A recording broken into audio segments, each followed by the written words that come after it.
अस्सलाम वालेकुम वरहमतुल्लाहि वबरकातुहू। कैसे हैं दोस्तों? उम्मीद है इंशाल्लाह कि आप सब लोग ठीक ठाक होंगे, खैरियत से होंगे। मैं ज़ैन हट एक दफ़ा फिर अपने YouTube channel voice of education से आप लोगों से मुखातिब हूँ, ताकि मैं आपको एक दफ़ा फिर पीएचडी टेस्ट के बारे में अपडेट करते चलूँ।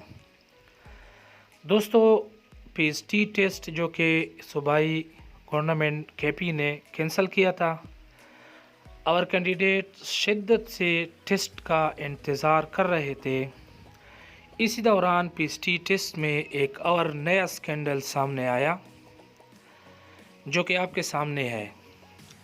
एनटीए स्कैंडल महकमा तालीम ज़िम्मेदार करार किया है उन्होंने। इंस्पेक्शन टीम जो है उनके बारे में क्या है कि इसने इख्तियारात से तजावज़ किया है। ये शहराम तरक़ कह रहे हैं, कहते हैं कि हुक्काम ने असातिज़ा भर्ती करने की कबीना से मंजूरी ली और न एनटीएस हुक्काम के साथ माहिदा खिलाफ वर्जी पर ज़िम्मेदार का तयन किया।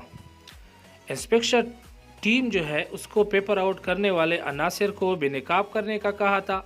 रिपोर्ट का जवाब महकमा तालीम देगा, वज़ीर तालीम के पी शहराम तरक़ ने ये कहा है।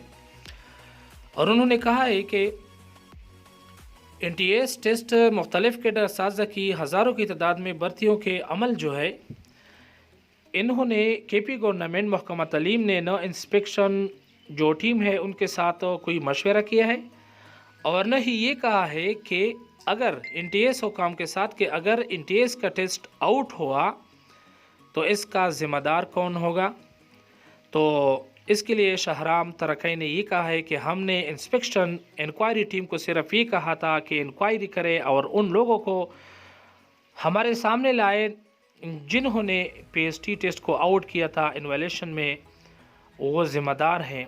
लेकिन इंस्पेक्शन टीम वालों ने इसमें कोई किरदार अदा नहीं किया, उन लोगों को हमारे सामने नहीं लाया। तो अभी मसला देखते हैं क्या होता है, लेकिन मालूम होता है कि ये पीएचडी टेस्ट तहीर का शिकार हो सकता है। हमारे साथ रहो।